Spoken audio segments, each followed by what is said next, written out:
In a world where space and time are intertwined, one man dared to challenge the status quo. His name? Dayton Miller. His weapon of choice? A flute. But not just any flute. This instrument held the power to unleash the ether, a pervasive medium once thought to fill the universe. Miller, a physicist by trade, a musician at heart, discovered a harmonic resonance within the ether.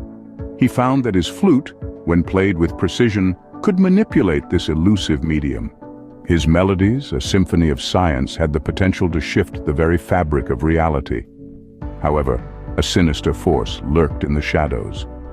The Einsteinian demons. These creatures thrived in the distortion of space-time, causing chaos and disruption. The world needed a hero, and Miller was ready to answer the call. With his flute in hand, Miller played a tune that echoed through the cosmos. Each note, a shot of pure ether, struck the Einsteinian demons, dispelling them back into the void. The world was saved, not by a warrior, but by a musician, a scientist, a man with a flute. Remember, in this universe of wonder and mystery, sometimes the most unlikely. All right, hello and welcome everyone. Tonight, we're going to be doing the Aether Cosmology Friday Night Twitter community space.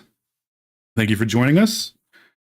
Shane and Man of Stone and myself will be joining Brian's sweet space tonight. See what's going on with the lads on the streets. Streets, of course, being Twitter. All right. Brian Sweet. There we go. With the Earth at 1,000 miles an hour in that eastward vector, right? It has nothing to do with the forward motion of the plane. That eastward vector is going to be faster at the equator where it's 1,000 miles an hour, and they would have to have the plane moving back stationary. That's literally supposed to be moving faster at the equator. It's done. Right there, it's done. It's fucking awesome. You know why I love conspiracy theories so much? Because they're not even theories anymore. It's just people who think a lot. They fucking actually think about shit. And they don't fucking take shit at face value like the rest of these fucking NPC assholes. Yup. What's up, Alan? Yeah. Greetings, brothers. I posted a video there. Oh, Alan, what's up? What up, Dave? I see my boys Stone and Shane. But everybody in here gets it already. Oh, yeah? Did you hit him with a little tangential velocity to the dome ski? Yep. Well, tangential gradient's going to mess it all up for those pilots treating it as stationary. Well, you know what they say about pilots and training them how to fly. Yeah, Don't do it. treat it as stationary. It's flat and It's stationary and level. The only way it works. The only pilots that get Point to trained point. to land on anything that are moving is a Navy pilot on aircraft carriers. And they have to land in the direction of motion, right? Like if they're off, GG. Yeah, they have to circle around. Yeah, they often miss. You guys have caused me to admit something here. I was actually a Glober, fucking hiding in troll, hoping to debunk you, but now you fucking convinced me. And guess what? Now I'm going to put all my intellectual powers and all my fucking pattern recognizing abilities and all my fucking neurosparkly fucking bullshit, and maybe even a few addies, into figuring this shit out with you guys. Let's go. That sounds half trolly to me. Nah, this dude gets it. He's been doing that all day long, just kind of jumping in and stepping on everybody, and that's what's up. I've been being very polite. You got troll darts, super rager troll boner going on or whatever. Anyway, what's up, everyone? What's up, Shane? How you doing? Doing nothing. We're chilling. You guys having a good? How long you been going now? Like 12 hours or whatever? I started 9 Eastern. One of the Globers challenged me to a debate in here. He was like, "Come to the space," and then Ken was trying to tell him when it was, but we don't know how to do time zones because globularity is silly, so we couldn't figure out what time it was in Australia. But I think it's been going 12 hours. Dude, you didn't do an hourly transformation, bro? I'm kind of sad that you're not the time zone master. Yeah, we got some Lawrence transformations that we got to. Dude, how many times have we scheduled events with other people and fucked it up because of time zones? I know I'm not alone. So we've Never, done, like, never. Come on, I've never. Yeah, you're lying. No, Bullshit. never. No, there's only 3. That bro, no, never. Dude, Dom did it to you already. No, that's never happened. Oh, so it's just boldface lying everything. Okay, I see. Yeah, All right, it's I'm never. I have no idea what you're talking about.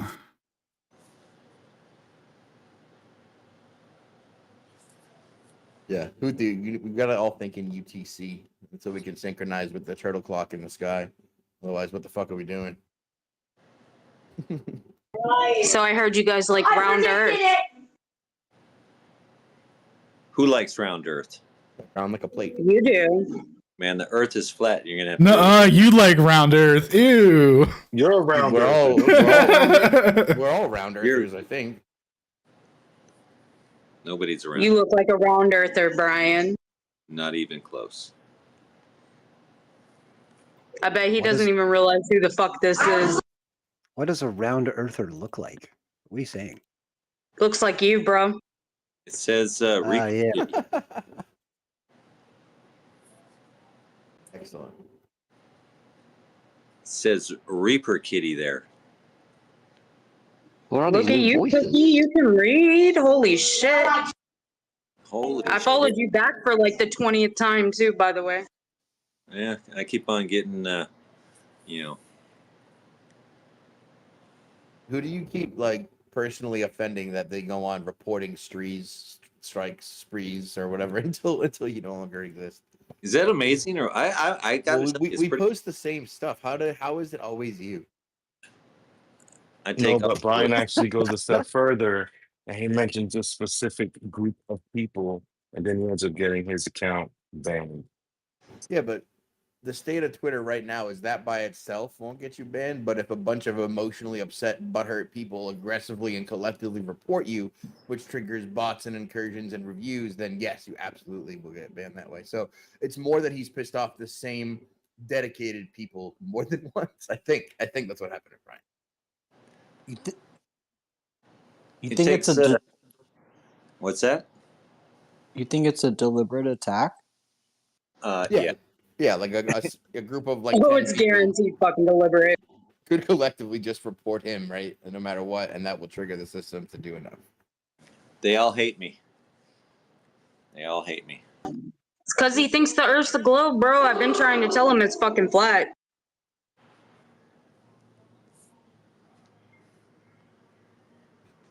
You guys are talking about interferometry, I thought. Yeah, who was asking about interferometry? We love interferometry. Does someone Good old say motion detector. splitting a laser beam? What? Did I hear interferometer? Etherferometer, boys? Anyone? Let's just call it what it is, right? Only in the context that somebody asserted that Peter doesn't even know what one is. Since this is Flat Earth Friday and this is a recorded space, I would like to ask everyone here, whatever happened to Sacred and what was his name? Sacred and Proud Fluff. Proud Her. Fluff. Whatever I happened to these hope. people with Her. their Flat Earth Friday They're taking situation? a break. They're just taking a break. They did like 2 years straight or so. They're just on break. They'll be back. They'll be back.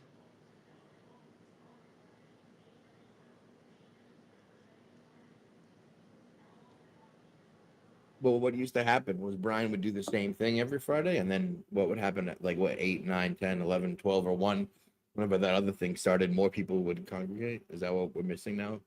That step in evolution? There was always a Flat Earth pre-game and post-game space, so nothing really changed. The only thing that changed is that they stopped doing the Flat Earth shows, and I don't know. I never heard anything else about it. That was it. That's why I was asking. But thank you for letting me know, man. Oh yeah, no worries. They're just on a break. Yeah, and people like Franco block me for some reason. Franco Labibaboo, or whatever his name is, To be fair, I block all of them. So our resident CERN physicist. He doesn't want to talk about mediums. He puts the G in LGB. Dude, I saw him link a pendulum swinging earlier, and he was like, "Oh, let me guess, ether wind, electrostatic gobbledygook or whatever. It's like, what are you doing, bro? What? Like, why would you be so egregiously retarded? Like, obviously, motion has to do with like ether wind and whatnot, but like, what are you doing, dude? That's like full fucking Peter tier. Would you just straight give up and like roll over? I couldn't believe Franco blocked me. Like, you're weak.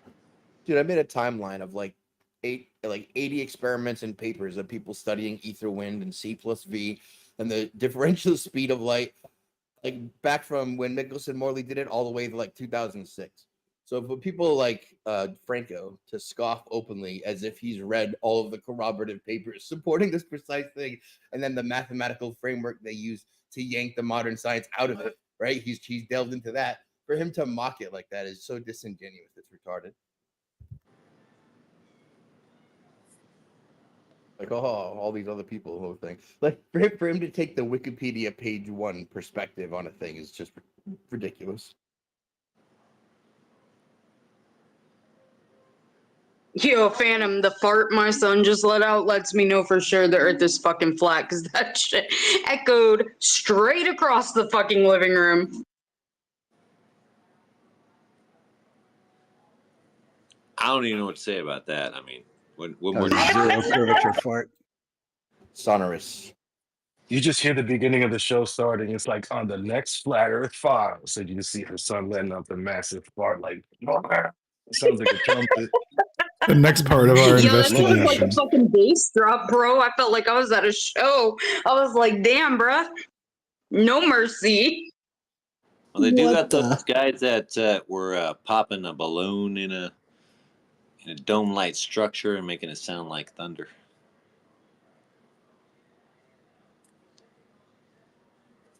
Let's not reduce this to farts. Like, come on. Back to we sonar. might have scared all the round earthers away. They might have got scared off. Is Peter Globinski still? Did he leave? Did he? No. He's committed. I'll give him that. Nobody wants to hear Peter speak though, so that's fine. I know. Again, you got all these guys that could just slam on him. He's over there just quiet as a mouse, timid as can be. Wait, Peter, weren't you like tagging people? Inshallah, it stays that way. God dang it, TM. My bad. He's doing it again. He's doing it again, Shane. Alan is like a flat earth heavyweight. I'm surprised Peter isn't asking him a million questions right now. What's going on here? You got all the guys in here, man. Do you guys remember? Like Do you guys remember that in World War II on Christmas, the Germans and the Americans had a little ceasefire? That's World War One, you idiot. That was it was World War One. Yeah, that was. Was it? It was the German and the French. Was it? Well, anyway. Yeah. Peter and I have a Christmas peace treaty, I think, or whatever. To never talk to each other. I like that. Let's do that. Another Aether debate. I would love that.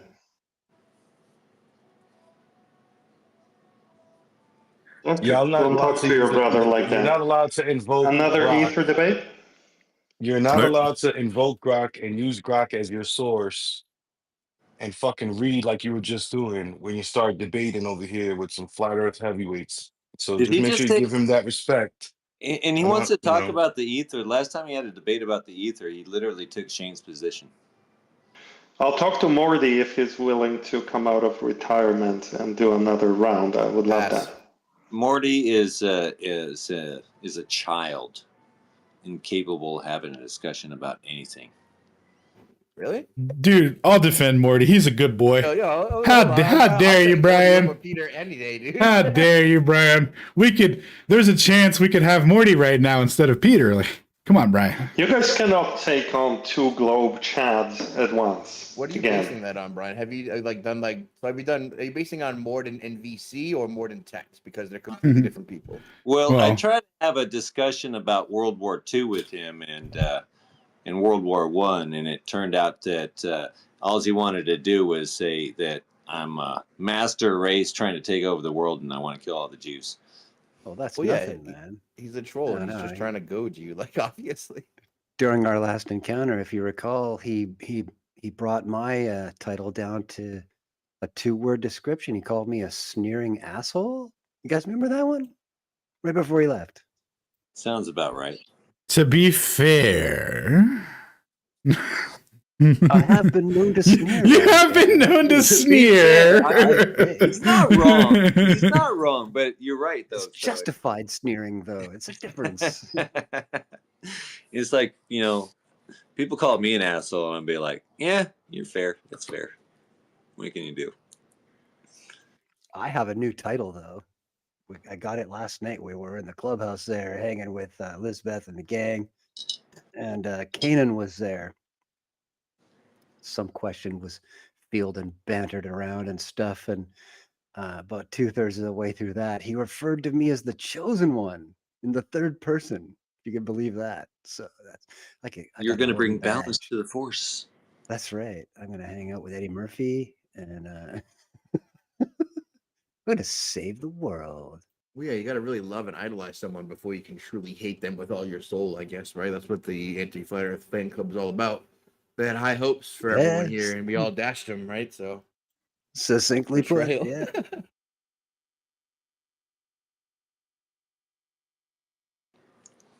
But Morty is welcome to come in here, but he won't. Well, I'm just like, for debate people that we've debated, like, they're all pretty terrible, but Morty one puts up a good effort, right? So you got to give him that. And he'd rather pay his bills than admit he's wrong, so. Well, he paid my bills for being You have wrong, to so I'm admit cool with that. Yeah, you have to admit or admire that commitment or whatever, right? I mean, I guess. if you're going to take a stance, you might as well hold on to it, right? Well, he came back and he's like beasting in the comments, and I've asked him to make a $10,000 bet twice now, and he's back down immediately. So that's pretty funny. On things he was boasting about or whatever. One spitting. Yeah. I believe the last time I heard somebody say something about betting on it, he said, I've learned my lesson about that. Nice. That's good. I mean, not really, though, because he'll just go back to boasting about stuff that can't, like he immediately did it 2 more times. So I can't say that that's true. Yo, Look at that. Ken. Yobara is back in town. Anyways, what's up, Alan? Oh, I was saying, what's up to my boy Ken over there? Ken, have you caught the latest and greatest in Aether-related research? No, sir. Please enlighten us. Turns out, all motion is relative to a medium, and the same equation that they use for classical Doppler shift, they use for GPS, implying C plus or minus V with respect to the ECF frame, which is, your boy, the old lab, which is showing that there's an anisotropy in the speed of light that's proportional to the velocity of the receiver. And there's actually no relativistic description of that in GPS code, and there's no Lorentz transformations or anything like that. How do you feel about that, Ken? How do you feel about the backbone of GPS is classical AF? Like, if you cracked open a GPS satellite right now, there would be a piece of paper in there that just says classical AF. Well, it's funny you bring it up because Peter and I had this conversation about the ECEF reference frame, and you explained that away quite nicely, didn't you, Peter? Why do you guys keep addressing Peter? I'm just curious. Yeah. Well, it was just a conversation we had. I thought he wanted to defend his position, but he's obviously quiet. He has no position. But unfortunately, there are no other Globies that are stepping in here. So, hey, Shane. Yeah, that is unfortunate.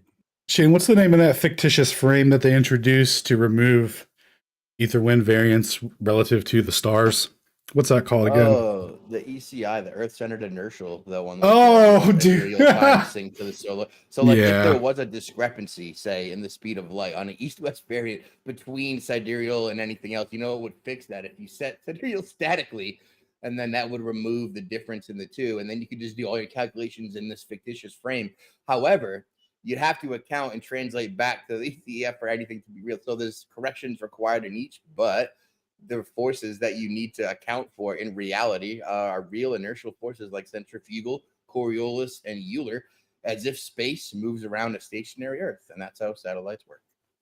Interesting. So you mean to like dynamically calculate motion and account for that they have to like impose inertial forces on it with respect to an inertial frame? Yep. Interesting. And the special frame before they translate it to the fictitious frame where they can't do that. Unlucky.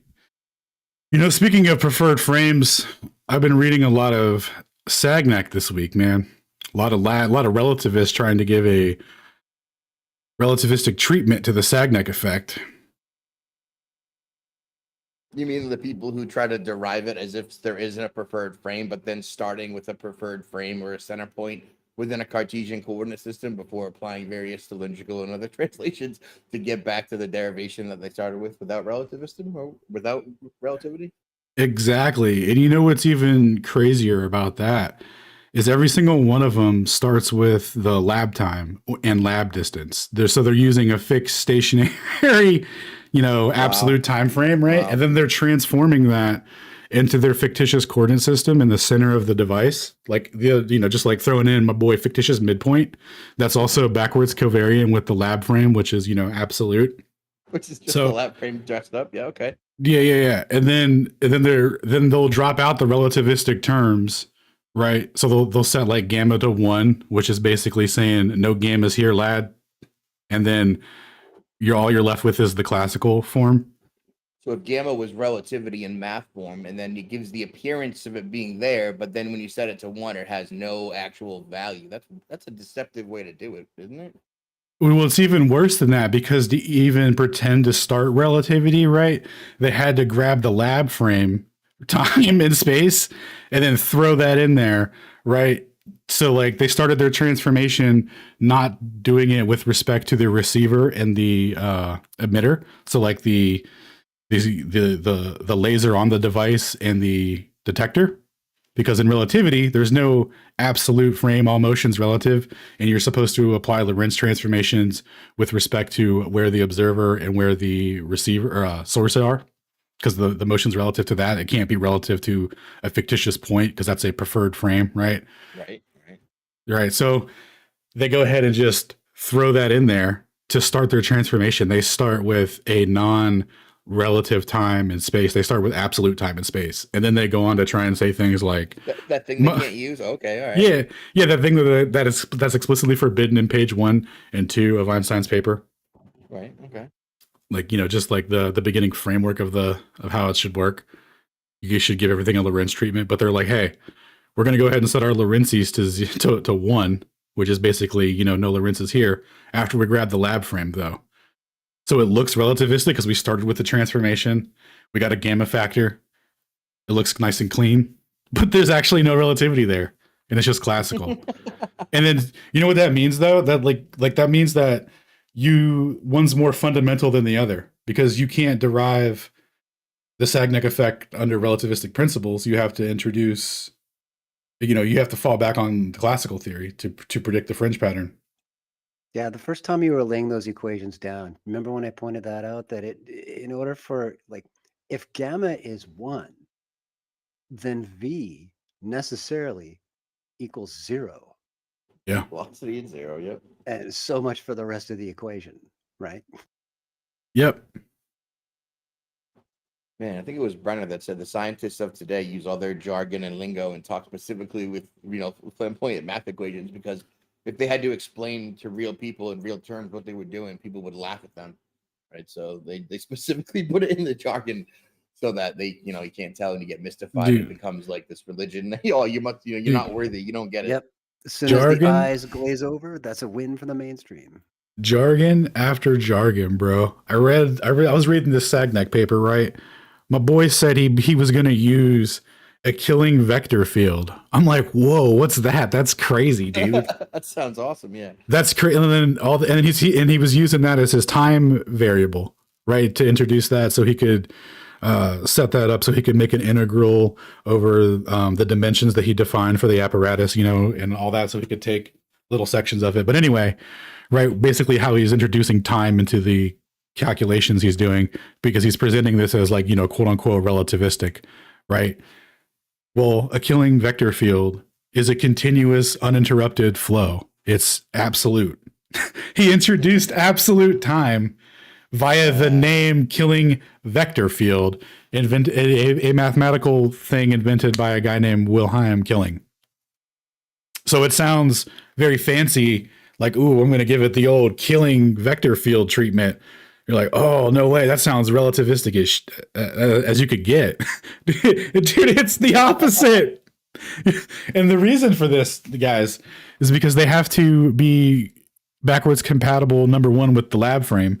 And observers in the lab can see the fringe pattern being measured, right? And relativity predicts that we shouldn't see that. And part of their theory is all frames being equivalent, etc.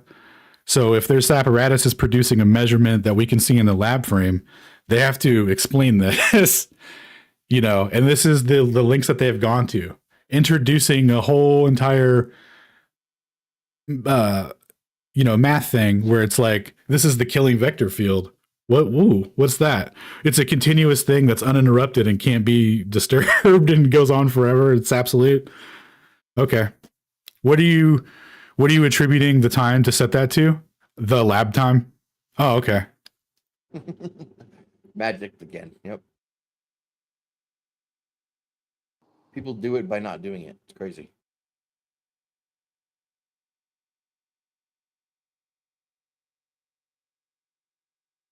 But anyway, we had hands up. I think we killed the other hand. Sorry. Yeah. To the hands. My The man, hands. my man Albara is here. Wanted to get an update from him. Hello. Hello from Japan, where curvature is as imaginary as Santa Claus. Hey, I got a quick question. While Shane is here, may I ask a quick question to Shane? I've been reading your a flat Earth model, and the question is, what do you think is the source or the mechanism of the sun and moon, and if possible, stars, but mainly sun and moons, the sun and moon? What do you think, or how it works? It may be a hard question, but I'm quite interested in this kind of actual mechanism of actual flat Earth model.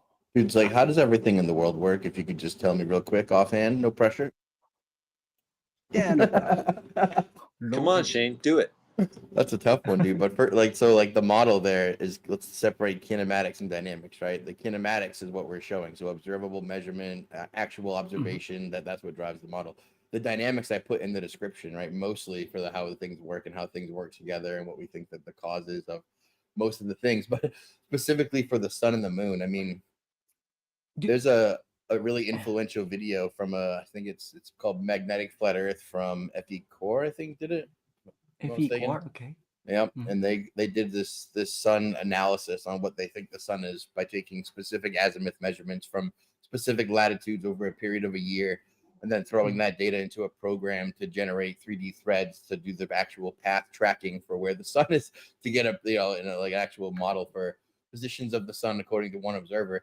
And it came out with this toroidal manifestation where it appeared to be all over at once. It's the craziest thing ever. But what it really comes down to is that you see it like the examples they use is, the pond or a body of water or a lake.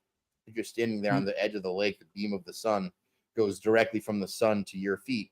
And if your friend was standing next to you, he wouldn't see the beam go to your feet. You would see it go to his feet, right? So everyone sees that their own personalized beam of that, which sort of means that both of the luminaries act like, source projections almost, right? You know how when you're driving on the road and he seems to follow you, like Dave Weiss talks about this all the time, and it seems like it's following you. It's because it really is. I think that everything in the sky is personal to you. I think that's how I think that everything in the sky is non-physical, right? So it's metaphysical. Everything below us is physical. Nothing above us is physical. do you think that the source, or I don't know what's the name of it, but anyway, the mechanism of the sun and moons, what we see is only light, right? But the source of the light, could it be like the dielectric, what do you call it, dielectric field, a product of dielectricity that King Leader talks about, stuff like that, like ethereal realm. It comes Well, from ethereal realm. Do you think it's well, possible?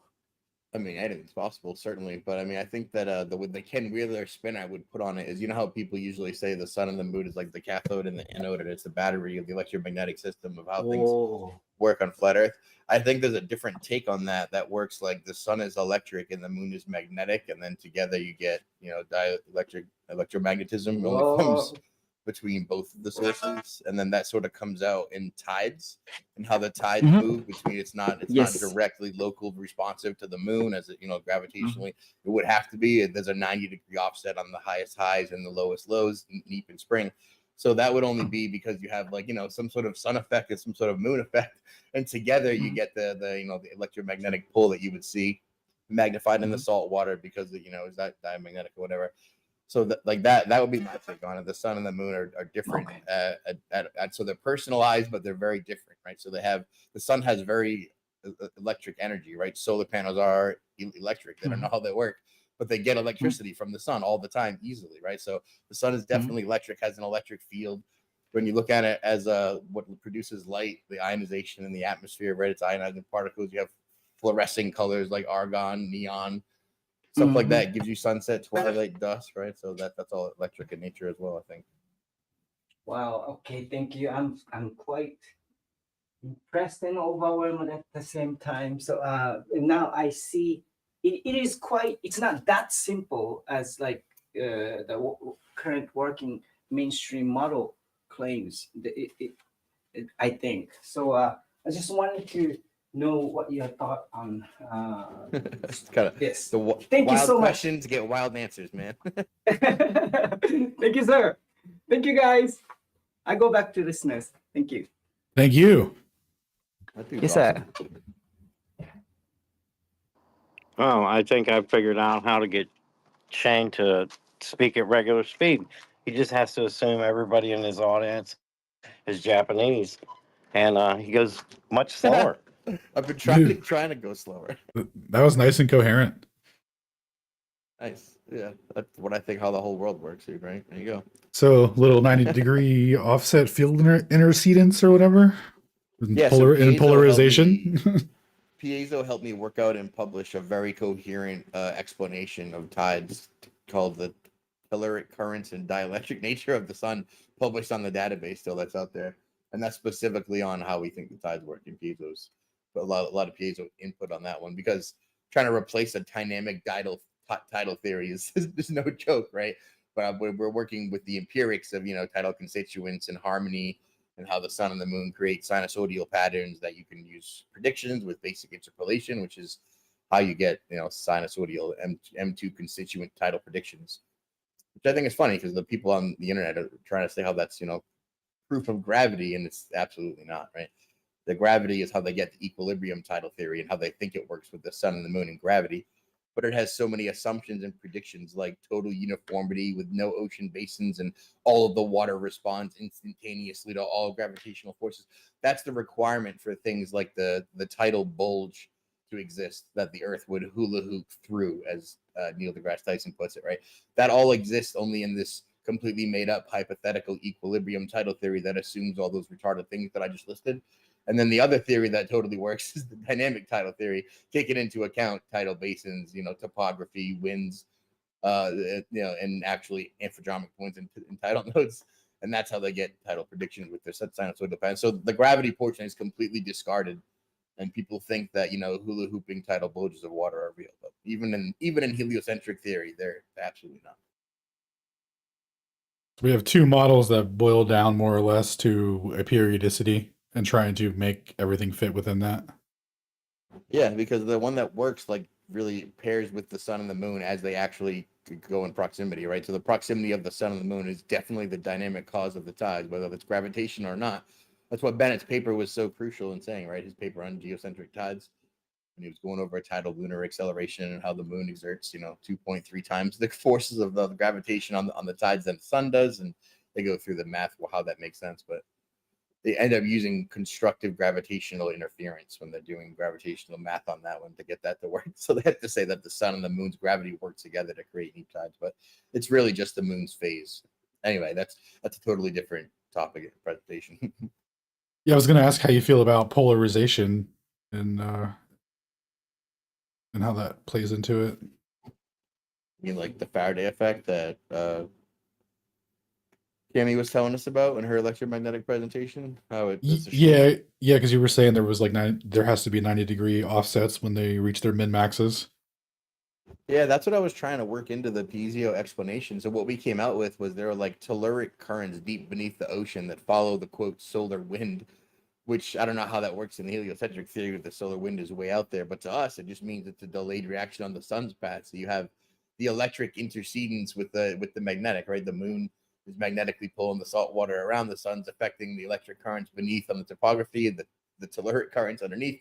And I assume some sort of perpendicular interaction there would be where you get the actual high tides in real time without the offset, right? So whatever's happening has to translate all the way up from the bottom of the ocean to the top for us to see. And by that time, the sun and the moon are in different spots. That's how we kind of think it works, just to be totally hypothetical and guess.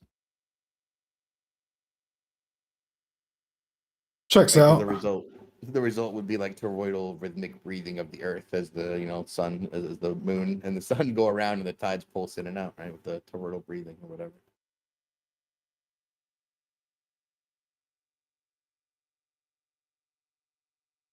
Well, I mean, Michelson-Morley ruled out Big G, so we know it's not gravity pulling things together.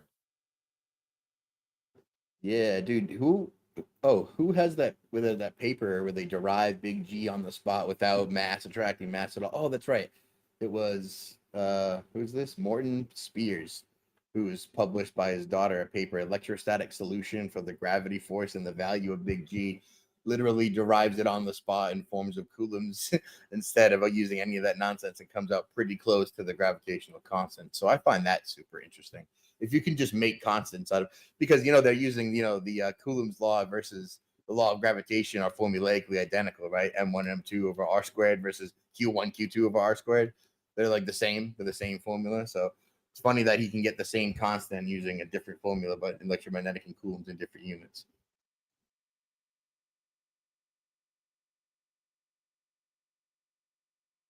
Oh, I can't wait to hear Peter's retort on all that. God damn it. Oh, you want to hear it too. Thank you, Brian. I wouldn't dare. I wouldn't dare with a retort, but I will dare to ask a question. Professor Shane, why does the big G have the units of kilograms, meters, and seconds in it, and no units related to electric charge? What? There's different ways to derive it. I just said that there's an equivalent derivation. Oh, I understand that. I wouldn't dare to question that. My question is, after it was alternatively derived, I completely understand that. I mean, I don't understand it, but I understand your point. How come after the derivation, the unit and the value you say is pretty close, and the units are kilogram, meter, and second? None of these units have electric charge in them at all. They're agnostic of electric charge. Well, which one of them has electric charge in them? That's not what he comes out with. I told you he used completely different units. He comes out with a similar concept. But you said the value is this. If the value is the same, then the units must be the same. I cannot give you a value of 6 for something that you have in pounds, and I give you, I came up with the same 6, but it's millimeters. So pounds versus millimeters. That's like describing a completely different aspect of reality. The unit is everything. Yeah, you want to take a look at the paper before you start trying to refute it. But so what he uses is, Well, I trust you. I don't need to. I trust you. You said he derived the same G using.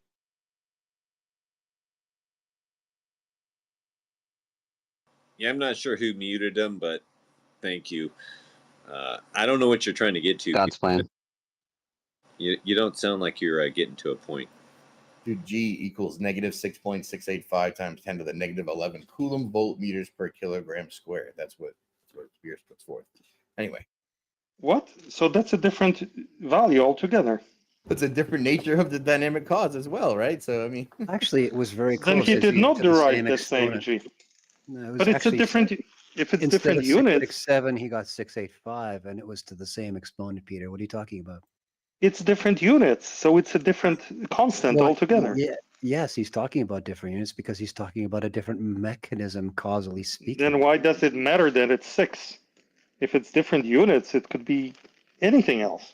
Well, we're talking big G here, which turned out to just be kinematics anyway, because if it actually produced a force and the Earth moved through space and all that in relation to mass attracting mass in any sort of way, there would be a 30-kilometer fringe pattern, right? So like none of that even matters, but he's showing an equivalence with the different cause. So like if you wanted to pretend that there was this force to do that, to like replace it, that's what a guy McGuyerson did by deriving it.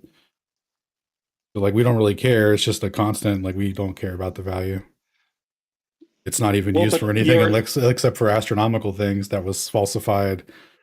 You know, so like we don't. But Professor Shane just said that the big success of this alternative method was that it produced the non-dimensional, the dimensionless portion of the constant, the 6 whatever. That's the big success, that this was derived using the alternative method. But then the guy, whoever did it, substituted the units for completely different units. The unit is what defines the meaning of the constant. Like, I can change kilograms into ounces and still have a big G. It will have a different value, but it's still the same constant because it has the same units, a unit of mass, a unit of length, and a unit of time in it. That's what defines that constant. Its value is arbitrary because the units are arbitrary, but what the units represent is not arbitrary. One represents mass, one represents distance, one represents time. You have completely different units. So who cares what the dimensionless portion of the constant is? It's meaningless. Well, it turns out that it doesn't even matter anyway, right? Right. So if it doesn't matter anyway, why is this declared as some kind of breakthrough? Well, That's my question. he's showing the mathematical equivalence for those who require such a thing. Mathematical equivalence of what? The causation of gravity. Of causing gravity. He's showing that you can assert anything as a causal mechanism, but all we actually ever have is just little g, the acceleration, right? Yeah, I can make up any math and come up with something that is coulombed by whatever and say, "Oh, look, that's I won." That's What happened. Your conclusion is our premise, yes. Okay, so if I come up with a unit that's coulomb divided by meter times ohm squared, that's it. That's all I need to do, yeah? Just show you a number like that and say, look, I have a set of equations that led to this constant. The value happens to be 6, but then I throw it in there just, it's not 666. I just threw it in there kind of as a kickback to Newton, and that's it. And that would be fantastic. The universe is electric. That would be fantastic if you did that, but I don't assert dynamies to cosmology or astronomy, so it wouldn't do me any good to have that constant, but that'd be cool for you to do it. I don't think there is much that could do you any good at this point. Oh, Peter. Well, I didn't listen to most of that, but what's up with everyone else? Right? I mean, the summary is you cooked me. Oh, I posted something in the jumbo for you to have you some homework, Peter. Look at the paper, look at the units, do some analysis, develop a position, maybe take some other Glober's ideas, and then To develop a position. I would like to see more out of you, Peter. If you're gonna be here, man, at least be here, right? Don't half-ass it, man. Good, I'm going on a date. I plan to develop more than one position later tonight, so just let me be. All right. Keep it PG. Nobody cares about your date.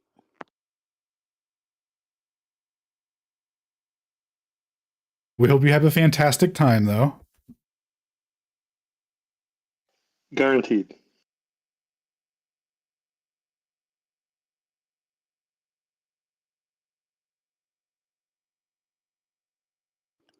Hey, so what's the topic or new topic? Whatever. Dealer's choice. What do you got? What do you got?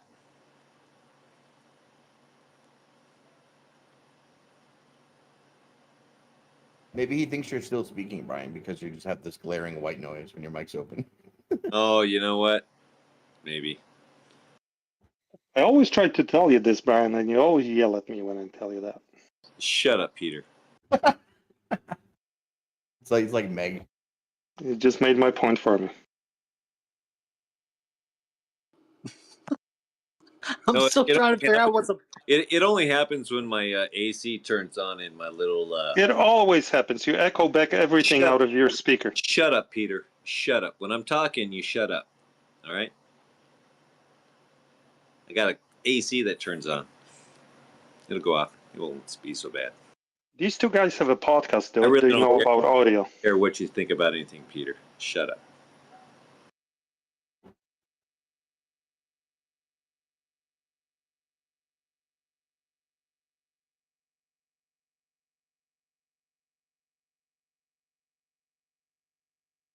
I swear I had a question, but now I forgot. We just need a topic, someone to say something interesting that will interest someone else to say something interesting, and then we can go from there. You know, all I've asked this dude all day long is to prove any portion what he believes in, and all his spin is fucking third grade fucking quips. Has anyone heard any good globe Earth proofs lately? Has there been any new ones? No. Anyone seen any good globe Earth memes? No. Man. I think they just gave up. Like, you'd think they'd be better at it. Like there's only like 3 good globe memes, and you know how long have they been doing this? It's so embarrassing.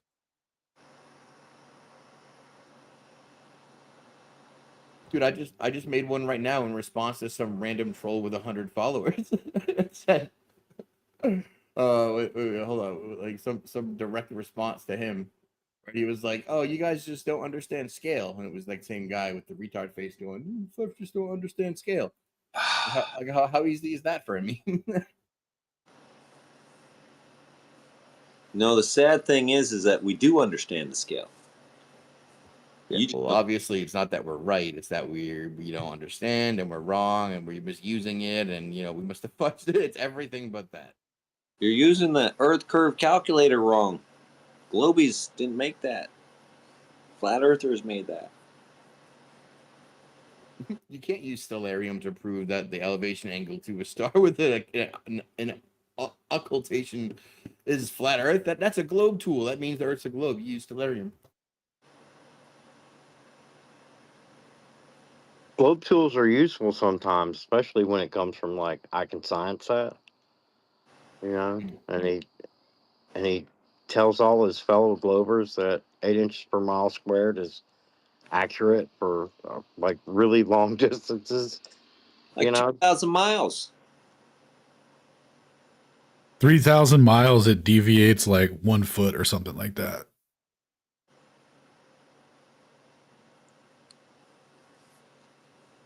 I mean, heck, as far as I ever take it is 275 miles. You know, long distance world record photo. Man, like, so the 8 inches per mile squared is the parabolic interpretation, right? There's also the circle one, and there's also linear. And all 3 of those, like, if you overlay them for an observer on the surface, would up to a really certain degree all be indistinguishable from each other. Linear would look just like the edge of parabolic would look just like the edge of on a sphere, right? So, like, it's only after a certain distance that you'd even be able to distinguish them at all optically, if you could. No, I don't think you could, because the compression would just all look the same, right? And that's what I'm saying. Like, for what we can see, all 3 of those would be indistinguishable to us. Like that's what I'm thinking. Yeah, because you could do 10 inches per mile squared and complete a circle, have a nice crisp 360 degree, or you could hit up your boy 8 inches per mile and get your weird parabolic arc that you know looks all retarded when it goes to complete. But it's good. It's good enough. Yeah, or you could do chord lengths, or I think there's another one you could do. Hell, you could probably throw Stokes' theorem in there. Fucking make the Earth a giant hypersurface, boys. But I remember the angular resolution stuff from Life is Short when he was doing the angular resolution one, and there's this one awesome slide that was just like, oh man, that says it all. Like it made me just go, oh, that's right. That's why they've been like confusing and bamboozling us because they know it, so they throw it around. Like the math that you would use to approximate a linear, loss of information at the horizon could be replaced with a parabolic expression up to a certain distance, and you can plug and play the numbers, and you can see that it makes no difference. And it's like, oh, I get it. So if it's a linear loss, like for a literal flat Earth, and you don't see forever, and you have like a linear loss of information at the horizon for a 6-foot observer after 3 miles, if that's linear, then it would be indistinguishable from what they're saying is 8 inches per mile squared when they're correcting to that all over the place for everything. What's up, JT? What's going on, fam? What's up? El Presidente. Oh man, JT! life's going like a million miles an hour. But I've been listening on the YouTubes. I put in the chat that I wouldn't be able to hop Who's on. But JT? y'all can hear me? He's the president of Flat Earth, son. He's the Flat Earth president, sir. Is my mic working? Wait, so we have like a hierarchy? We have like a hierarchy? 1 second, Puck. I can hear you fine. Yes, JT, we hear you loud and clear. Puck, yes, that hierarchy was established many moons ago. We voted JT in, and he's been leading us faithfully for the last, I don't know, how long is this? How long have we been running this charade, Shane? We inaugurated him on Flat Earth Friday 118 or 119.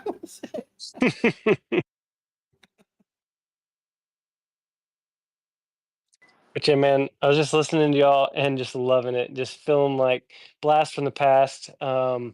Just hearing what Stone's doing. I'm sad I missed the clubhouse hang the other day. And then just Alan and Shane, like how deep you guys are getting in untangling the nonsense and how well spoken you are with exactly what took place here and there. Like Silence is nice sometimes.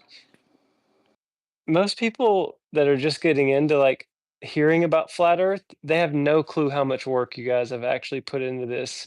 So yeah, I just want to jump up here and tell you I'm proud of how hard you've worked to push forward for truth. I mean, it's really paying off. Thanks, JTZ. I just work here. Who runs the show if you just work here, bro? That's awesome. So I'm gonna dip out of here because I got the dishes to finish, the laundry to fold, a 2-month-old, and all the kids to get into bed. Got to pray them that way. But I ran Boston, got that done.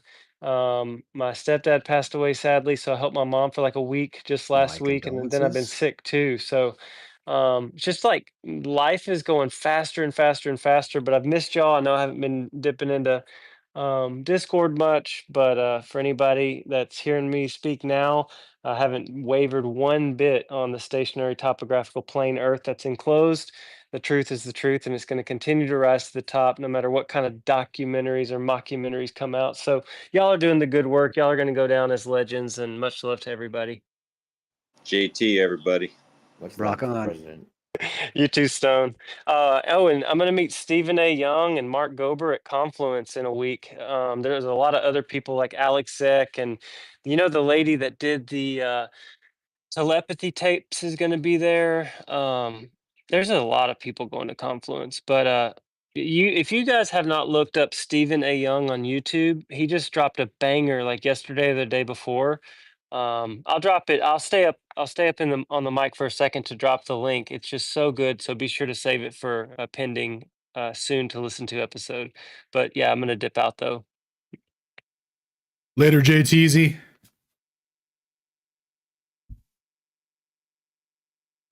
What a friendly guy. And that, ladies and gentlemen, is why he's president. Right? So how uplifting, positive. That's what's up, supportive. JT. Thanks for stopping by, brother. My man starts every day by running 20 or so miles. Just knocks out a 20 piece off the dome. Knocks out a marathon or whatever. Before the sun even comes up. Like just when the sun's about to wake up, JT's coming home on his 20th lap, dog. 20th mile. Just know, before you open one eye in the morning, he's already run 2 marathons with a kid on each shoulder in the snow while doing a live stream and supporting 4 other flat earthers. So, and did the dishes. Well, Alan and Shane, how many miles do you guys run together combined per week? Big 9/11, dude. 0, dude. Nice. Dude, the odds of winning the lottery and me going for a run are approximately equal. Exactly. My only beeline is to the coffee pot.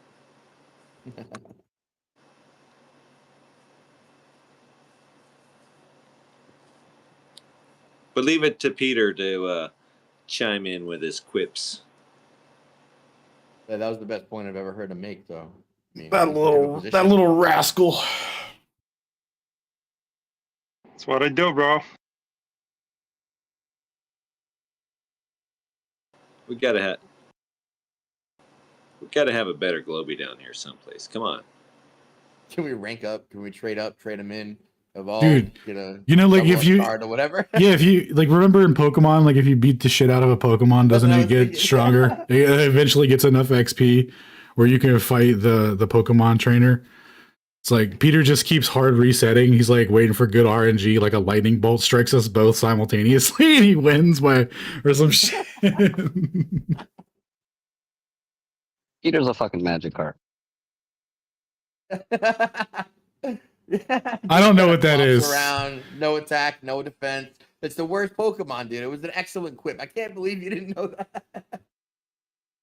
Literally a useless fish that flops around. My Pokemon knowledge extends to Pikachu and Mewtwo and Charizard. Well, now you got magic card. And Bulbasaur, obviously. Yep. All right, I got it dropped. I got it dropped up top. It's called Quantum Physics: Disentangling Fantasy from Reality, a critique by Stephen A. Young, PhD, and it's just a banger. But all right, I'll talk to y'all later. Much love. Yeah, have a good one. All I right. love when JT gets all giddy. He's like, I'm gonna unentangle quantum. He's like so excited about it. Dude, science is dangerous with the, you got people believing in dualities with the particle light wave duality where it can, or like the quantum erasure where depending on whether light's being observed, it can exhibit part of it's the most retarded framework to get people to, then you get people to believe in like ridiculous things from there. I think that kind of thinking is dangerous, dude. When Light it's can change the thing's state by when it's being observed. I mean, come on, people. When you observe it, it changes. Have you heard of an interferometer? It's like, well, what if it's just a wave all the time and all the particle equations start with wave equations and particles are just, empiricist streams? What if that was the scientific consensus? Like, okay.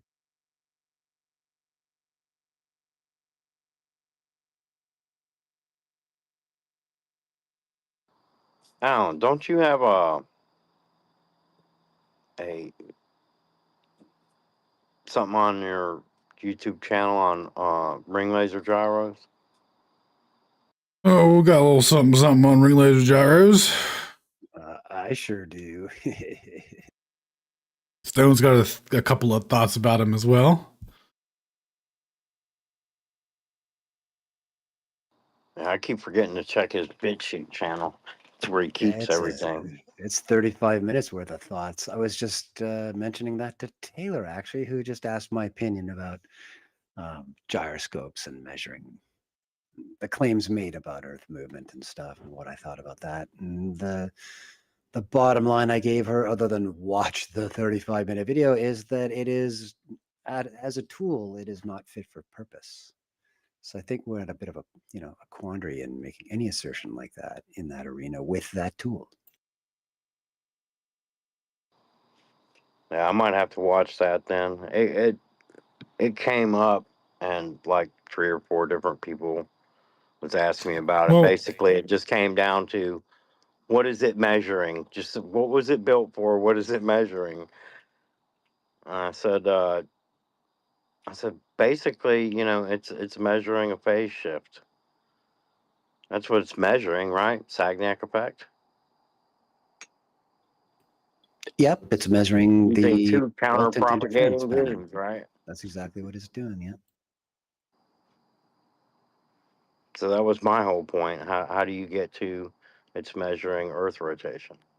Yeah, the fact that you're measuring motion does not tell you from what the motion came, right? The fact that you're measuring motion is kinematics. To make the dynamic prediction and incorporation is something totally which you can't do sufficiently from the measurement itself. Let me read a little bit from what Cass replied to Taylor with tonight on Discord when she asked him about the gyro compass and what it measures. He says, the gyro compass will measure rotation, and then in parentheses, he says kinematics, not use the laws of physics to predict a future measurement, in parentheses, dynamics. Relative motion holds true in kinematics, so the gyro compass will prove nada regarding absolute motion or inertial frames, not to say the mainstream misinformation won't claim otherwise. And then Taylor provided a citation from mainstream about inertial frames, which Bennett says that, let's see, Newton, I didn't read the paper, but this is just what he replied to it. He read it. He says that was a bad analysis of what an inertial frame is. Newton's bucket proved that Earth/the lab frame was inertial, not the stars. Oh, okay, so it must have been talking about rotation with respect to the stars or whatever. Said it with respect to the lab frame. So anyway, that's usually what they say. So anyway, it says Newton's definition of inertial frame is one in which the laws of physics are valid. So his equations like F equals ma, etc. So yes, the lab frame is valid, not the bucket frame. Though it's tough to find the truth now, but don't stop looking. And then he says mainstream tries to restrict an inertial frame to Newton's laws of mechanics. Like I said earlier, F equals ma explicitly is kind of what they try to keep it to. And then he says, but I extend it to the electromagnetic field theory and all branches of physics based on energy principles, the Lagrangian, which is something else. So, all right. It's a song by ZZ Top. He said the same thing I said, dude. Kinematics and dynamics, right? Right. Can't be separate, makes no predictions. that dude is spot on. I love him. Nailed it. Beer must been around in that Texas town.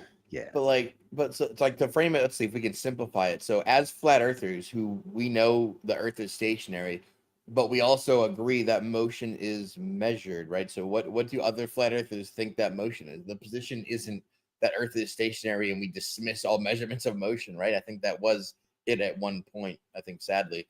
I think now, if you're not in the Aether Cosmology group, what do you do with measured motion? Does anyone know? It's a bit of a conundrum. I have a question. I know that Dr. Bennett is a geocentrist, and I also know that he thinks that the Earth is a globe. For now.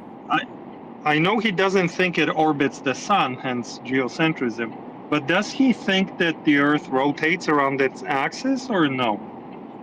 No, stationary. Absolute lab frame means stationary fixed. Yes. Yep. I believe he invokes Aries failure often, doesn't he? Right. But that's orbital motion, right? Yes, stationary as well, right. Peter. So no axial rotation. Okay. So in that sense, a gyro compass, you said it responds to the kinematics. Nice.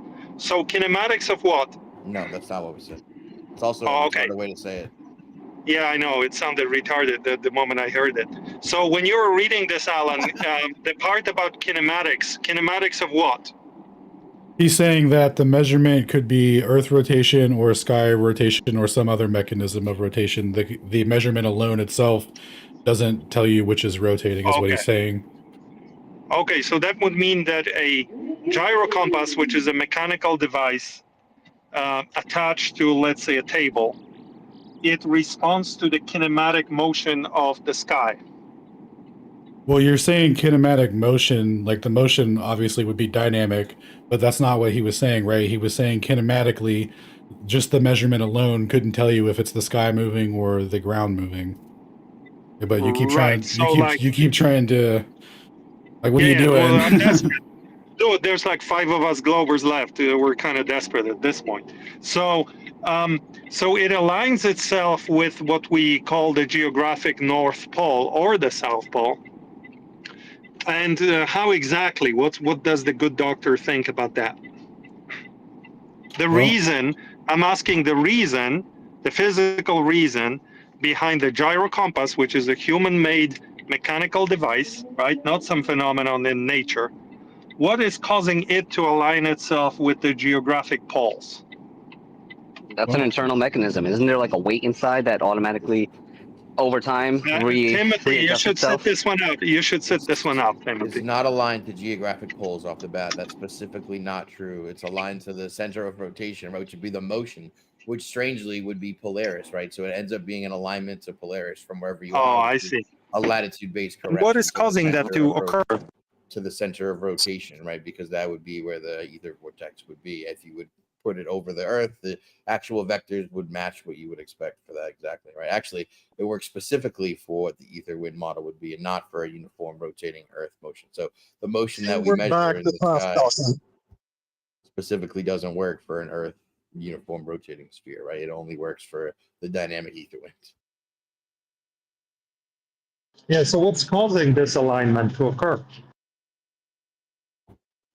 You ask ridiculous questions. You're not causing an alignment. When you're taking a measurement, you have to set up the measuring device. What is causing the mechanical device to align itself with those things? What is mediating something that is causing it to align itself?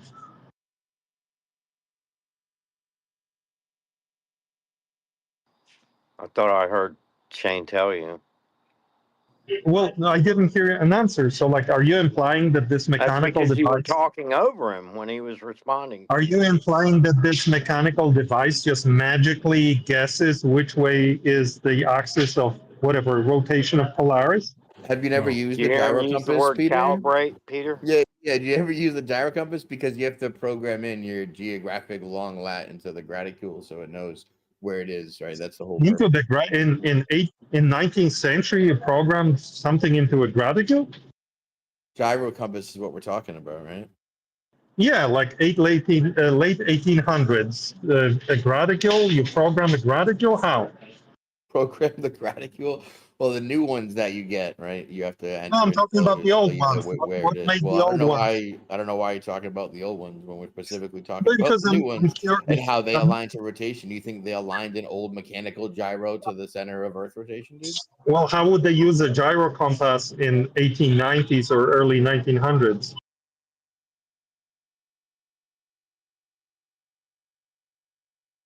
That's when it was invented, right, as an instrument.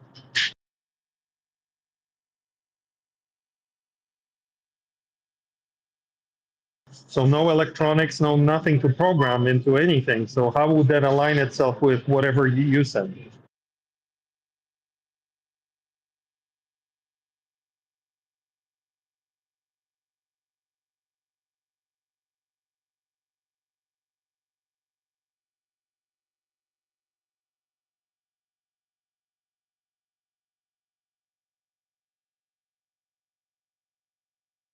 I don't know what you're trying to do here, Peter. I don't know. I asked a simple question. I don't know what he's doing.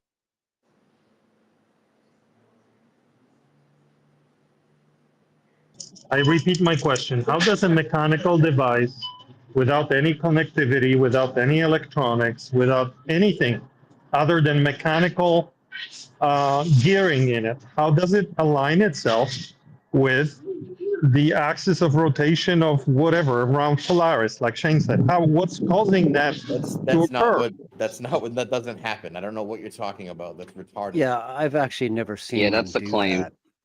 Don't know what That's the claim, but it's all mechanical. There's literally a weight inside that causes it to readjust itself. Look up the internal parts of that gyro compass. Yes, no, I understand that, but what's causing it to know which way the axis of rotation of Polaris is? Only ring laser gyros have to align with the center of rotation. I don't know what you're talking about. Ring laser gyros, I'm talking about gyro compass from 1900s, World War I. You say it didn't do it, bro. What are you talking about? You're saying World War I ships did not have gyro compasses in them? Dude, I don't know what the hell you're trying. That's not what anyone said. Why did you do that? Nobody said that. Like, don't do that, Peter. Stay on I'm task. asking a question. How does a mechanical gyro compass, not an electronic one, not an for the third time, everyone is saying that it doesn't do that. That's not part of what happens. It doesn't magically start aligning to the axis of rotation. Is that what you're saying? That when you spin it up, it starts aligning to the axis of rotation? That's why we call it a gyro compass. It tells you where north is. Oh my god. Okay. And It's did called you the hear gyro compass. and did you hear them saying that it doesn't do that? And did you hear TM saying how it Okay. actually works to do it and it's in the calibration? You're like, So if and you're I'm like, on a and, hold ship, on, stop. And you're like, how did they do it? Like, we're going in circles, dude. Next question. well, I don't think you're I think you're avoiding my first question. Well, All right, I think it was answered you 3 guys sort this times, out. I'll be so back. I'm gonna go do something else. All right, you should do that. If I were you, I'd do exactly that. This is how much of a piece of crap you are. Seriously, Peter. Why do you do this? Why are Well, you? I want to LARP as a physicist too. You LARP as an asshole. No, I am an asshole. I don't need to LARP as an asshole, but I'm not a physicist and I want to join the LARP.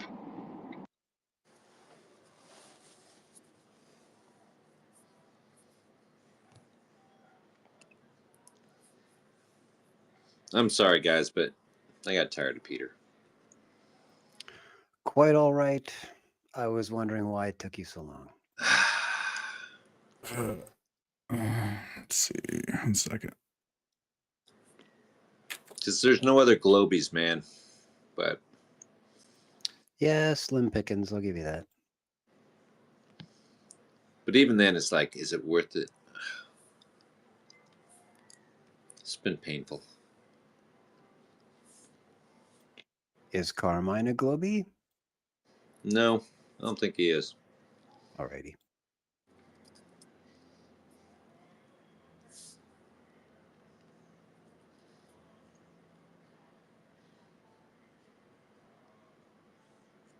Yeah, slim pickings, man.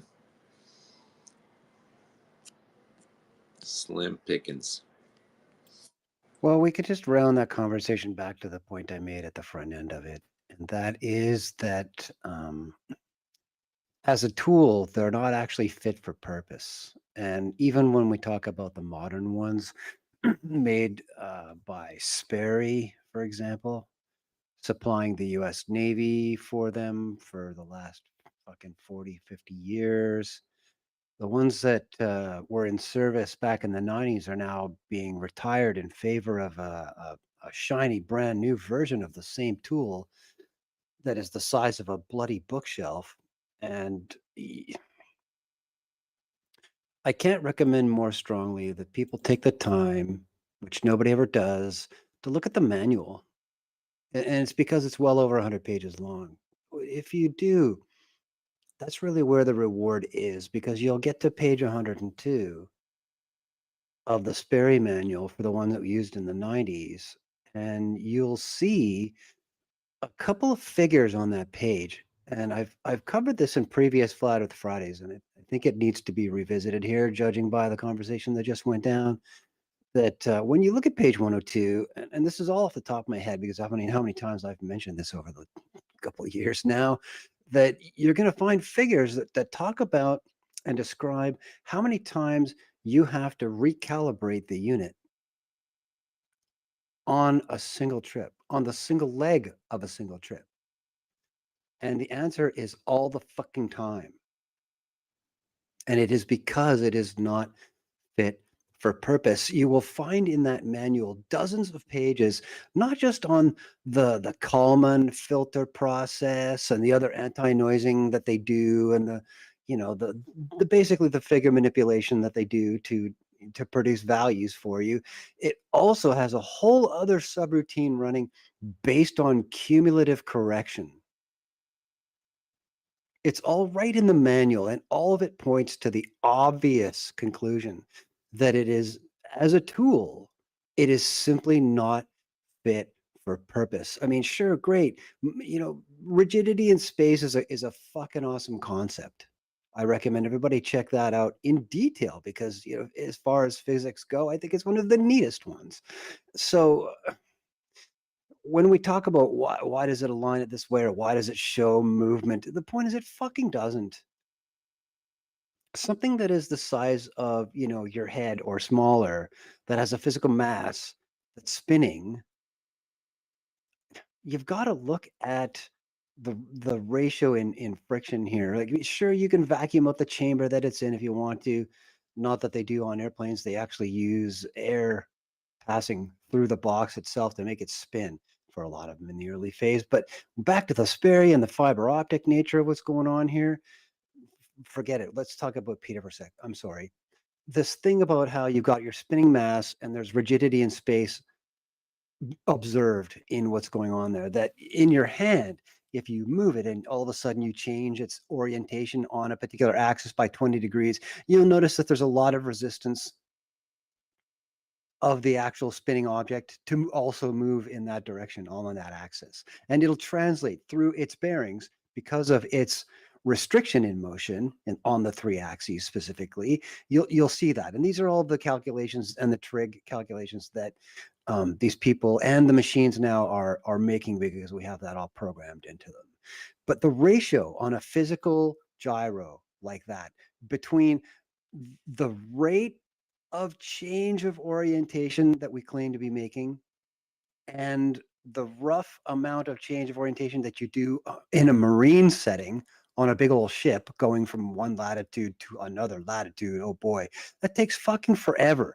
And something that is that small on a set of physical bearings, there's just so much inherent instrument error. And this is why I'm pointing that even in the fiber optic gyro arena, it is not fit for purpose. And this is why you necessarily have to repeatedly enter GPS sourced latitude position, longitude position corrections into the Sperry unit on board while in the middle of your trip. I hope I made that clear. And if you're not getting what I'm saying, look even more detail presented on the problems of the noise generated in a fiber optic gyro and what that does to your data set when there's such a slow rate of change, or in this context, a zero rate of change, which is what we're asserting, no motion of the Earth, etc. Take a look at that 35-minute video I put out, and that is exactly the point you will see me quantitatively making with Bob's data. Quote Bob's data, although he had very little to do with the actual collection of that data, you will find when you watch the video itself. Hope all that made sense. If it didn't, by all means, fire a question at me. Yo, real quick, before you get into questions, I posted a paper from the 1920s where they were going over the exact thing you were talking about with mechanical friction and, this alignment and, the precession, et cetera, not exactly working out how they, like this conceptualized idealization of, oh yeah, we have this gyro compass that measures ball rotate. That's, anyway, so there's that. And then the inertial navigation system, which we were talking about, which requires the GPS, regular GPS corrections. I have the page from the manual that you showed me, where it shows the plotted out course where it's like, this is what the INS predicts. This is what it actually is. These are the GPS corrections. This is the drift, etc. So I'm posting that now for everyone to check out in the Jumbotron. Excellent. Well, I did read up on how they calibrated the first standardized gyro compass. And basically, they would either like shoot a star or like the sun, they get a celestial body at a particular time. And they would calculate which way true north was. And then they would align the gyro compass using a lubber line, whatever that is, to give them the to maintain that direction. So basically, it was a calibration. They would calculate where true north is. It had to find it. It doesn't just align with it. Yeah, and it doesn't stay aligned and work in perpetuity. Like, just not what happens. Yep, that's the page. Isn't that glorious? 3-25. That was such a good find because you know what's crazy is if relativity wasn't holding them back, they could have like a super accurate system, but they make it retarded and drift and let all that happen, and then they just rely on GPS, which has to be the accurate thing. Well, I couldn't help but notice that old Puck here was giving a thumbs down through everything that Stone was saying. The Ruck? What the Puck? I'd love to know why. I was just wondering why it got booted. What's that got to do with the price of fish? You didn't get I just wonder who booted me. Is that so that's all the thumbs down was about there? Oh, real Yeah, quick. just wonder why I got kicked. I'm like, I found some flat earthers. Like, no. Hey, shut the fuck up. Hey, I found. Well, that was a mistake. Well, so if you're wondering why you got booted, I'm pretty sure it's pretty obvious now, right? Yo, real quick before we move on, Taylor found a really interesting series of papers or led me to a series of papers. I can't remember which happened, but basically some guy was trying to come up with a theory to explain gyro compasses and Coriolis force, et cetera, or whatever. And it was basically, can't remember the specifics, but it was a rotating magnetic field would basically, assuming XYZ parameters would create the same assumed effect that they claim to be measuring in these things or whatever. So like, mechanistically, right, you could come up with different things. Like we talked about that earlier with equivalences and the constants that they're using. So like if you're attributing a different causal mechanism, right, and that's what this guy was doing in the paper that Taylor found, you can certainly math that out using your constants and you're good to go. And that's what he did. It's like, should the measurement exist, we could own it easily, guys. It's not like the boogeyman it means nothing. They're all described by the same equations, and most of them break down to kinematics, which means they're up for grabs.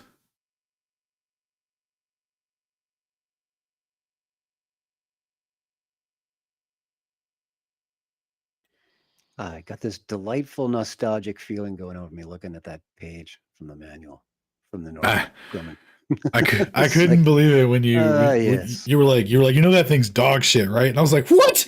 No, it's the most accurate thing known to man.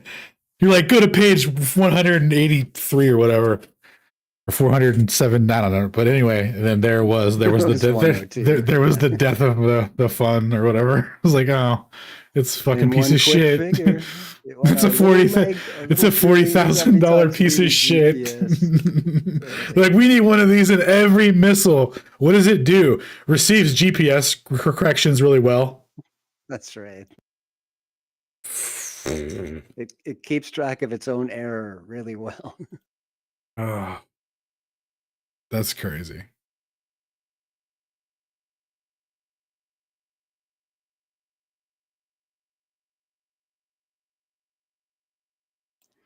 It's what happens when you show up underdocumented.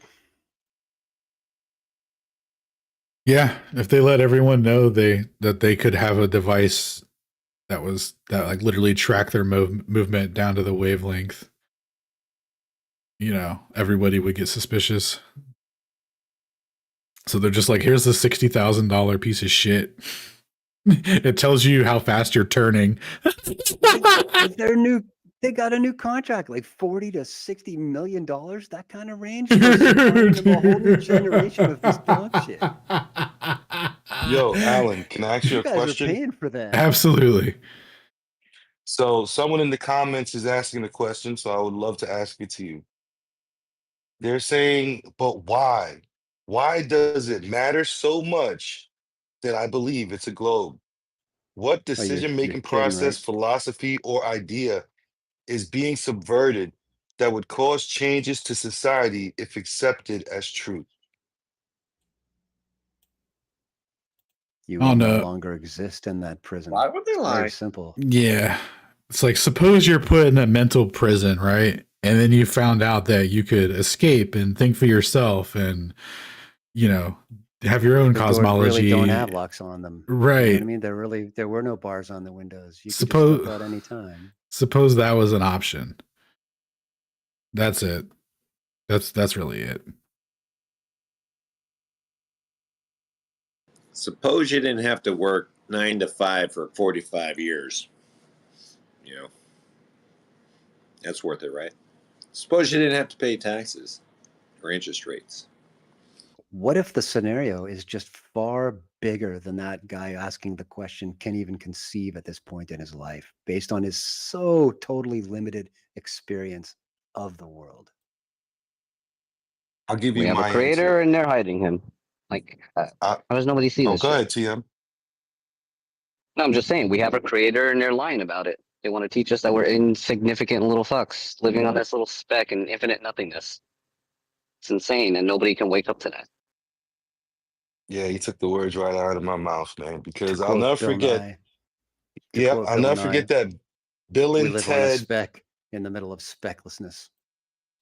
Bill and Ted phone booth podcast in the beginning of it.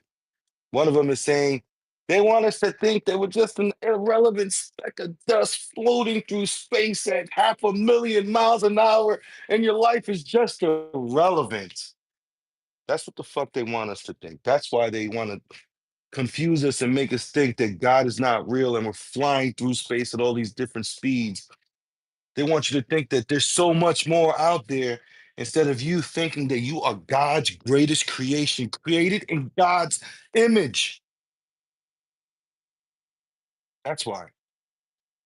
What do you think, that we just randomly popped up out the sand with all these sophisticated systems working inside of our bodies in unison?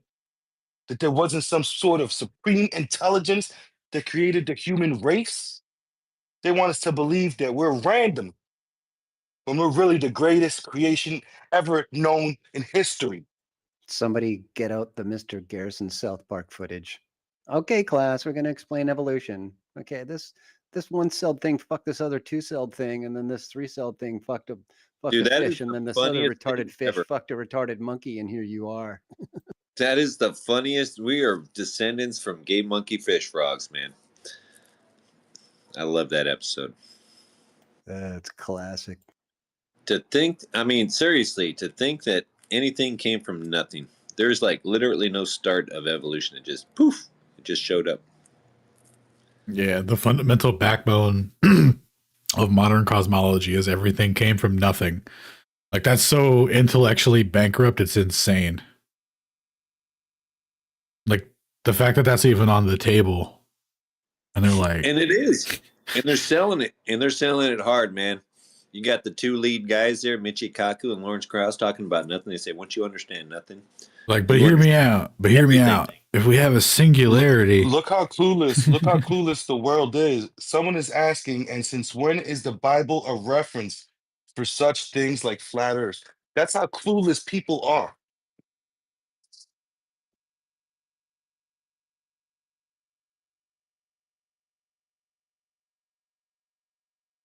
what were we saying, Alan? Can't remember. Oh shit, I'm so sorry, bro. I'm so sorry. I'm fired up right now. Because You're there's a lot good. of people here in I these could tell comments. you're a passionate man. It's all good.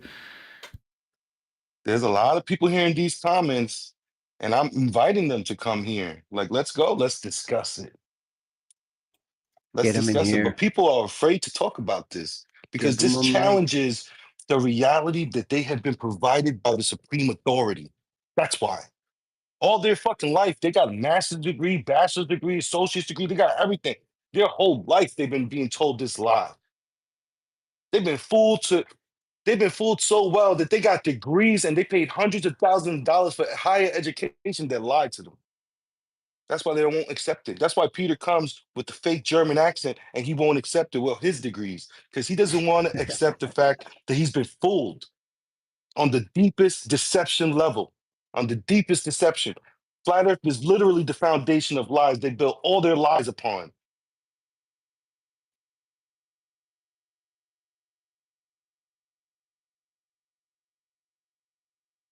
Yeah, they turned cosmology into a branch of physics and then just told everyone that, like, you know, after conflating those two, that they were the same forever and that they're never wrong about anything.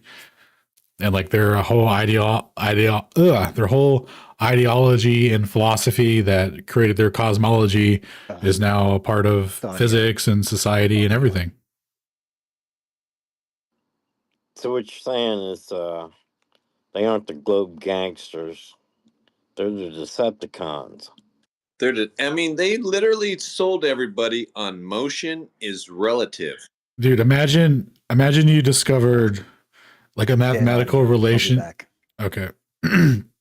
Imagine you discovered a mathematical relationship that could, you know, quote unquote, predict the positions of the planetary bodies throughout the year, or where they're going to be, you know, in X amount of years, right? You would be super stoked about that, right? And then imagine a couple years later, some guy comes along and he's like, hey, we have these number values here.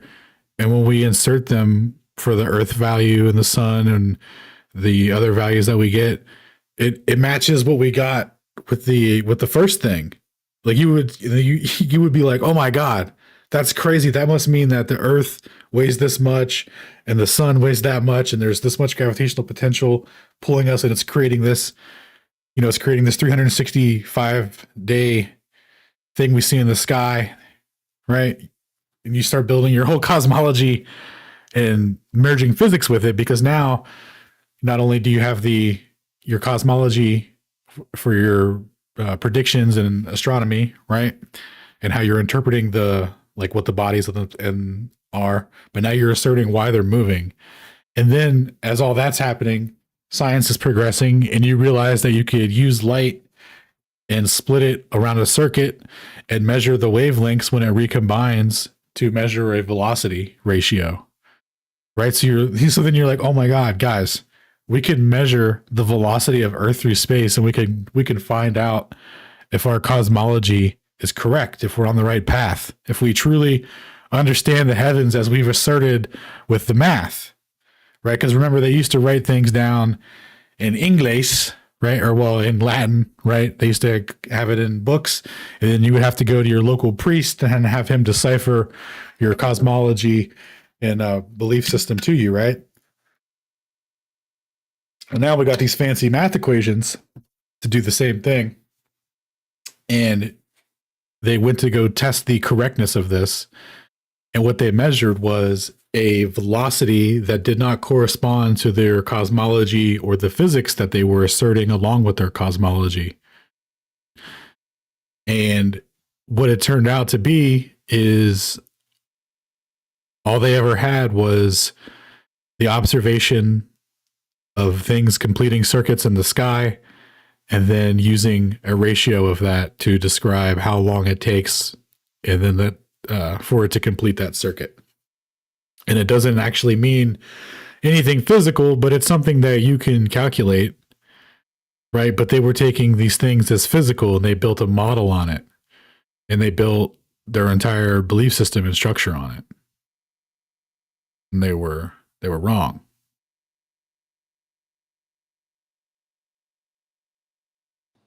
Funny how science does that to you, huh? Yeah. That's why they had to invent special relativity. That's why Einstein is so propped up, right? We all know Einstein's famous, but why? Right? He's a super genius, the nuclear bomb, man. Who? Why? No. It's even greater than that. They tried to measure the speed of Earth, and they didn't get the value that they needed. And they had such a stranglehold on information and technology at the time, the Royal Society, right? Everything that was delivered to the public was basically through these learned men. So if you were going to get educated, you were going to have to adopt their cosmology. If you wanted to know how to interpret the sky and what's going on with it, you were going to have to start interpreting it through the lens of the learned men. And they couldn't give that power up, right? Why would you listen to a bunch of people who are wrong?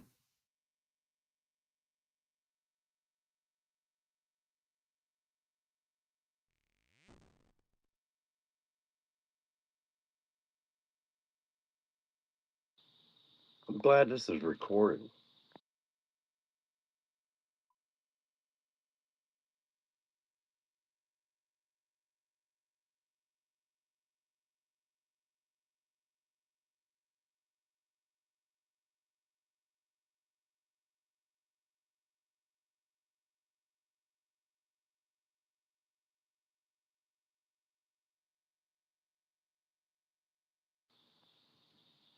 They just disproved the ether, Alan. Dude, just disprove the ether. Nah. What was that? I just got back. What was that? What disproved the ether? Oh, we were just talking a little Mickelson Morley, how the interpretation is that they just disproved the ether. But what they really did was disprove modern cosmology and the physical interpretation of cosmology that was being asserted through the Newtonian dynamics. You would think they would have put that in the title. How we disproved the ether. But they put in there Earth's motion and the luminiferous ether. It's weird. They were pretty incompetent back then. Well, kind of like Harry. Yeah, he was a doofus. Unlucky.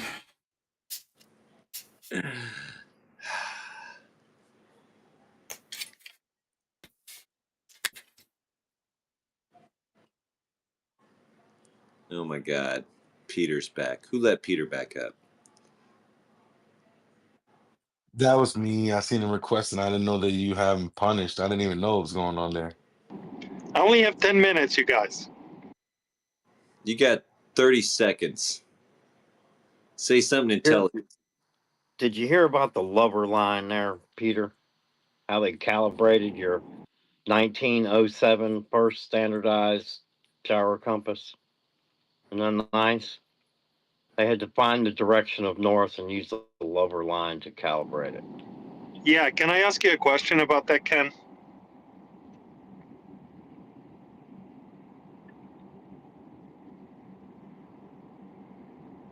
It would be preferable if you just asked it. You only have 10 minutes, brother. Oh, okay. Yeah. Oh, well, I'm on thin ice here. So, listen, so say during World War II, a submarine captain, right, has a gyro compass in his submarine. That's before GPS, that's before laser gyros, all of that stuff, before computers, before any sort of electronics, what we today call electronics. So, how when he's submerged, how is he using the gyro compass?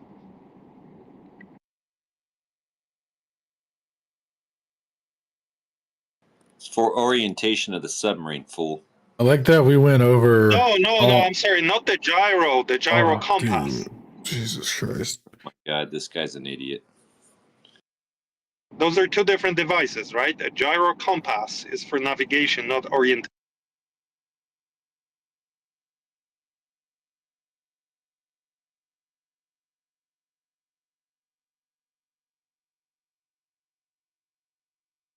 I'm not sure who muted you there, but it was worth it. Oh, I had my mic on. So the first standardized gyro compass, 1907, right? That's going back far enough. That's the first standardized one they had. Made by a company in Germany. And what they had to do was view a star or the sun and determine north. That's it. Determine true north. And if they did this after they got it, wound up, it would take a little bit to actually get up to speed. But once it was, that's when they take their direction north that they've calculated to true north. And they use a lubber line to calibrate the gyro compass so that it points in that direction. It aligns with that direction. That so it's makes actually sense. calibrated. It is calibrated in mechanically. Got it. No, I get it. Thank you. So now I go underwater and I travel, tens of miles, and I need to know which way is north to navigate. So I look at my gyro compass and because I cannot look at anything else, right? I'm inside of a submarine. And it tells me, okay, north is this way, and it turns out to be true. So how does that device know which way is north after a few hours of travel time underwater? I imagine it has to do with the lubber line there, Peter. The what line? What it called the lubber line. That is what they use to calibrate north. No, I get the calibrate part. What I'm saying is I'm going in a submarine, I'm making turns underwater, right? I'm changing direction, and I need to know which way is north. I cannot look at the stars. I obviously don't have a GPS or anything else. I'm sorry, did you forget why gyros are important? Because they maintain rigidity in space? Okay. Are you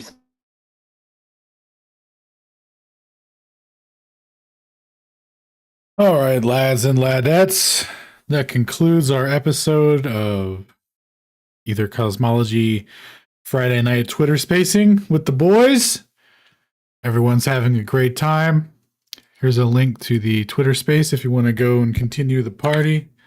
They'll be online for a couple more hours for sure. I'm going to head off for the night. Be ready for Tuesday. Tuesday will be the launch of the Aether Cosmology merch store. That'll be on the coffee link. That's ki-fo.com/space_audits. You can go there, click follow, and on Tuesday, there will be a merch store. You'll get all the announcements and notifications about that when it goes live. If you make an account and follow, you don't have to pay any money yet or do anything like that. You can just make an account and follow for notifications. And actually, a lot of community notifications and everything is going to be running out of the coffee. So it would be nice to make an account there anyway to stay up to date with all the streams, upcoming projects, etc. All of that will be on the coffee. So link is in the description.